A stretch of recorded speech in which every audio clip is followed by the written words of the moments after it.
Give me this too. Give me that ball. Dolce. Bring it here. Dolce. Bring it here. Bring it here. Dolce.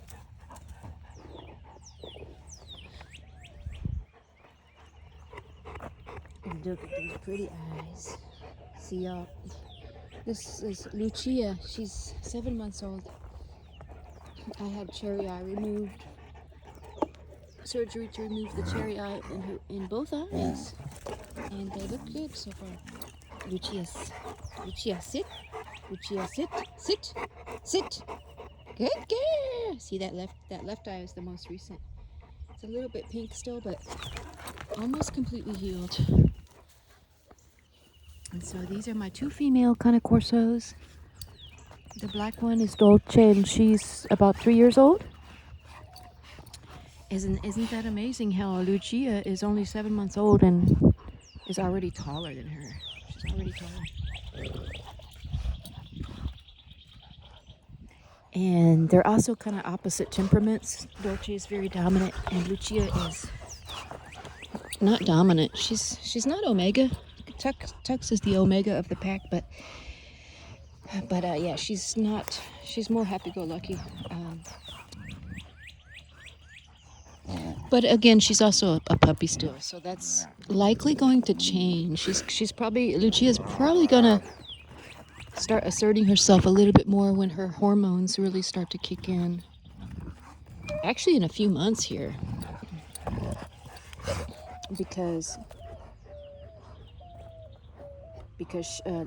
cane corso females go into heat about a year.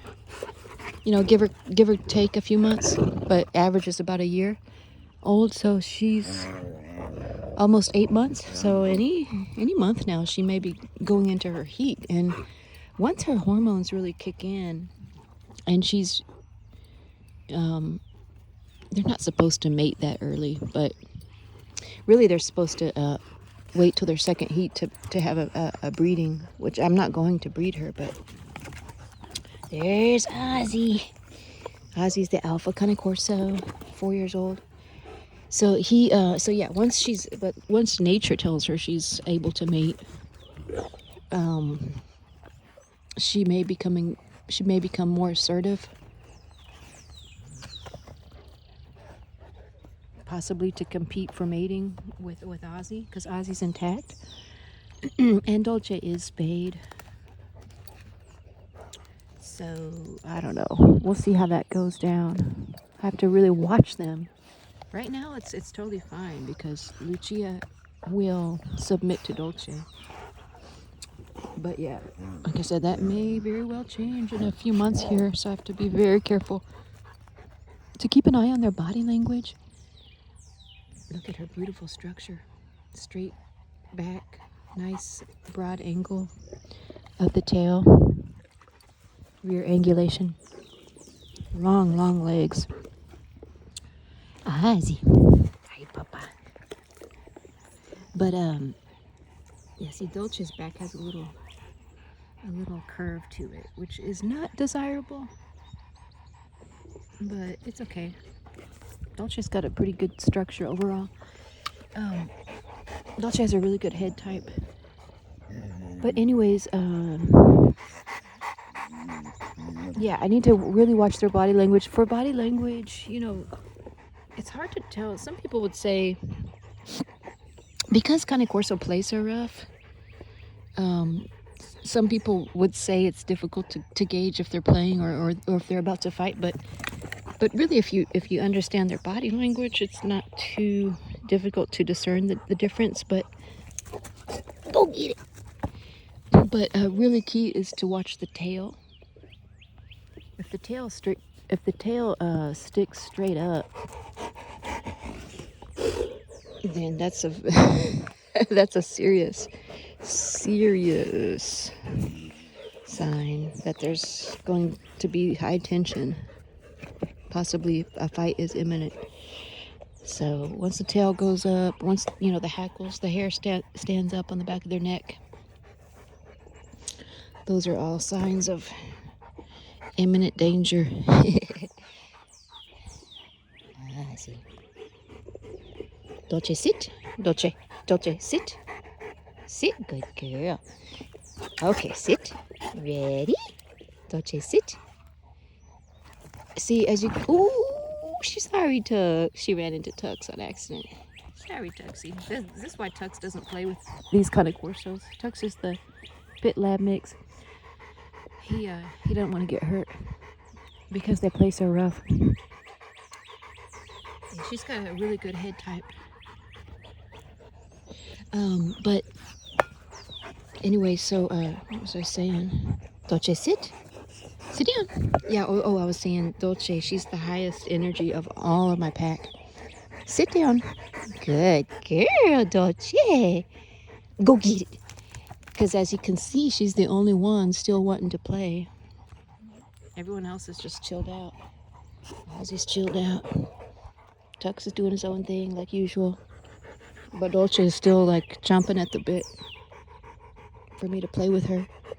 And she can go for probably an hour like this. She'll just keep going. Dolce, sit. Sit down. So it's hard when you have a pack of different dogs with different temperaments. Can be different, can be challenging, but I don't know. So far we've got our rhythm. We've got a nice rhythm to our pack. And it helps to have this puppy.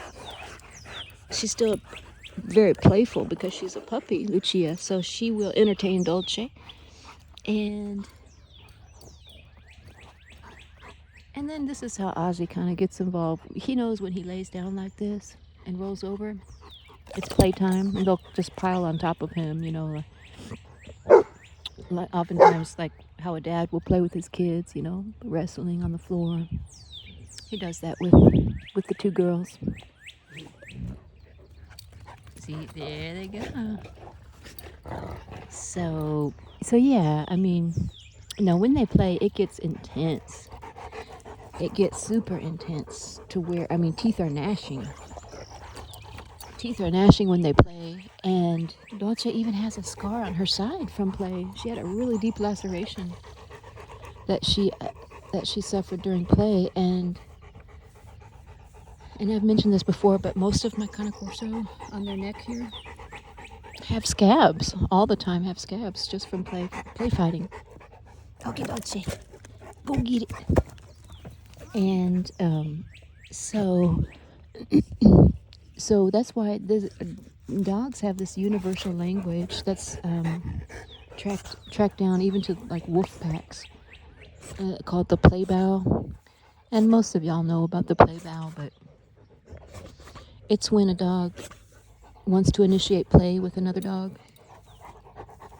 They do this gesture where they'll if they're standing, they'll drop just their front legs down as if they're bowing. They'll do it real quick. Sometimes it's like half a second.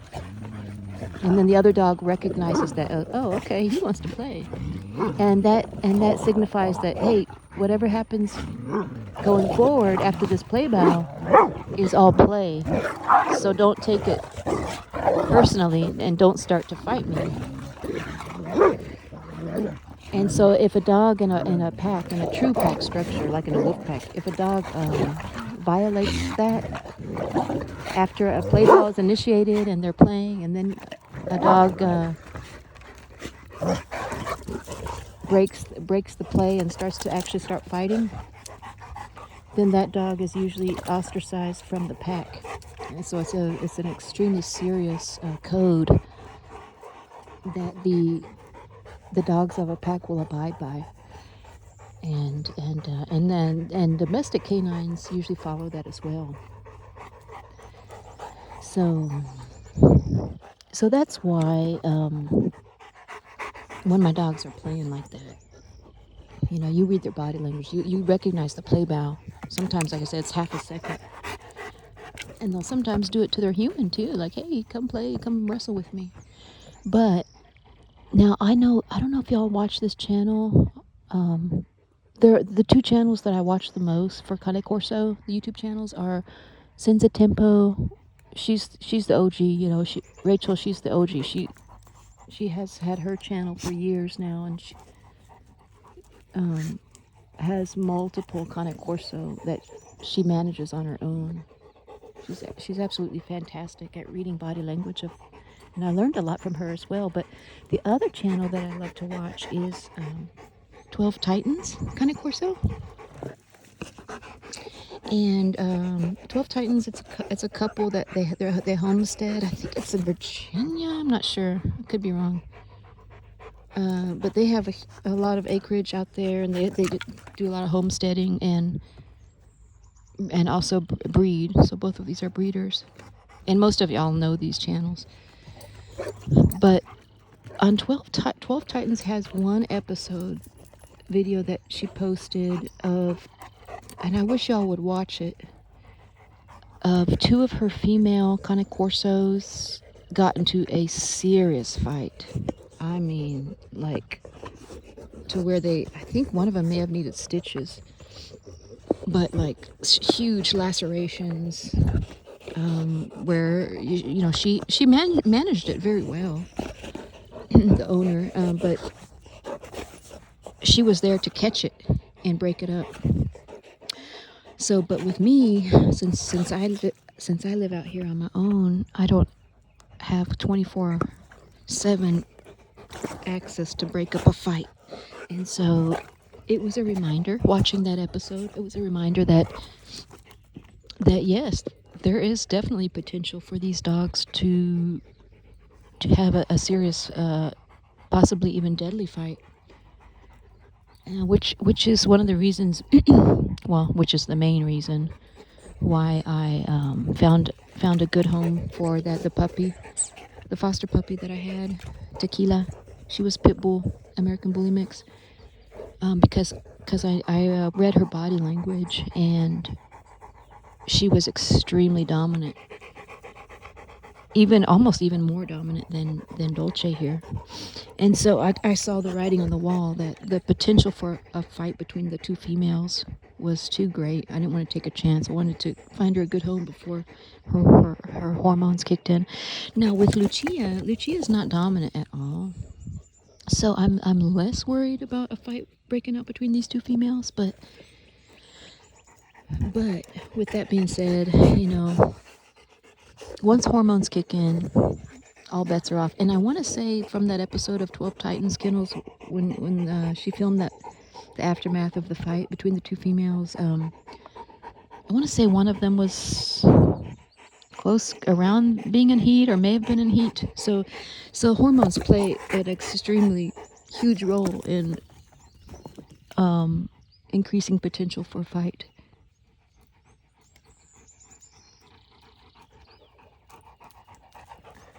Or increasing the risk of a fight, you know, hormones. And isn't that true across the board with all animal species? It's usually testosterone, but you know, females can throw it down when they start taking their jewelry off. It's usually all about hormones, y'all. Hormones are one of the most powerful chemicals known to man, known to any species. Hormones. It's all a chemical. Hey, she's still not tuckered out, so luckily, y'all, I don't have a problem with destruction in the home. If a Cane Corso, or any dog really, doesn't have an outlet for their energy, they'll get it out in one way or another. But a lot of times they'll get it out by destroying things in the home. But most of y'all know, who have been watching the channel, I let my dogs have free access. They have access to the entire house and the entire yard while I'm at work, because they have a doggy door. And I have had not one incident of anything damaged in my home. You know, I've got a leather couch, I've got nice furniture. Nothing's been damaged. And I attribute that to them having this mosh pit here and being able to release their energy in healthy ways. So See, she's already now she's getting tuckered out. She's laid down. Dolce. See, bursts of energy. The kind of Corso, they're not long distance athletes. They're more like sprinters because of their muscle type. The twitch, you know, you've heard of like short twitch and long twitch muscles. They're extremely muscular, and they're not lean. It's not like lean muscle like a Weimaraner or a Vesla. Those are long distance runners, but they're more, you know, they're bulky. Their muscles are they're like a bodybuilder. We're extremely powerful for short distance and short bursts of energy. But as far as Mastiffs go, they have, I think, more endurance than other Mastiff breeds. Though overall, less endurance than, say, a German Shepherd or, you know, Vesla. I think that's, I've heard that's why Cane Corso is not typically used as a police dog, working dog, because their endurance is a little bit less than a German Shepherd or Belgian Malinois or Boucheron. Y'all know that breed, Boucheron? I hope I'm saying it right. Looks kind of like a Malinois.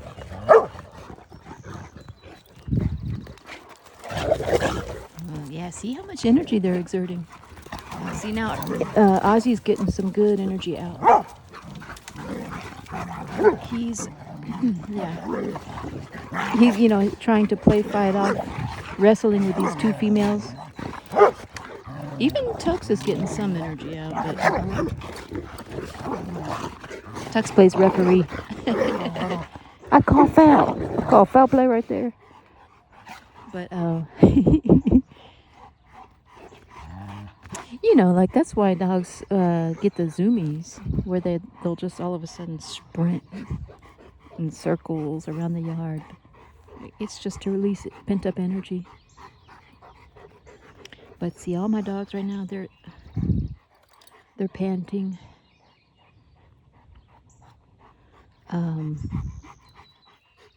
They've released most of their energy that they needed to, and this is their routine. They'll do this in the morning, then they'll take their long dog nap, like most dogs do. Most dogs, you know, they sleep most of their day. They sleep it away. Let sleeping dogs lie. So yeah, it's perfect routine for us, because if this were a weekday, you know, they do this in the morning. I spend some time with them. That's why it takes me longer to get ready for work, because I do spend time with them while they're active. And then when I'm ready to go to work, they're ready to go sleep, take their nap. And then, like clockwork, around, 5, 6 p.m., around the time I'm just getting home is when they're waking up and they're ready to do this whole thing over again. So that is our routine, and it works perfectly. And, because they've exerted so much energy, they don't have any left to want to destroy anything in the home. And it's perfect because, some people say, well, you could crate your dogs while you're away. And I think for this breed of dog, I would never crate them, for the purpose of them, not destroying anything in the house. Because, as an adult, puppy's a different story, but this breed of dog is a working dog, and the purpose is to guard and protect, and they can't do that while they're in a crate. So it kind of defeats the purpose of having the dog. But in my opinion, ooh, I'm looking at the timestamp here. Ooh, video's getting too long, so I'll let y'all go. Look at her eye. Yeah, see how that left eye is still pink? So the nictitating membrane, which is the cherry eye prolapse, was removed. I just have to make sure I watch it and keep it so that it doesn't dry out, because that membrane helps to lubricate the eye and protect the eye, and she doesn't have it anymore, so I'm gonna keep some drops in there. Ready? They're both sitting nicely. Okay, Lucia, ready? Go get it. All right, y'all. I hope y'all have a good rest of your Sunday. And we'll see you on the next one.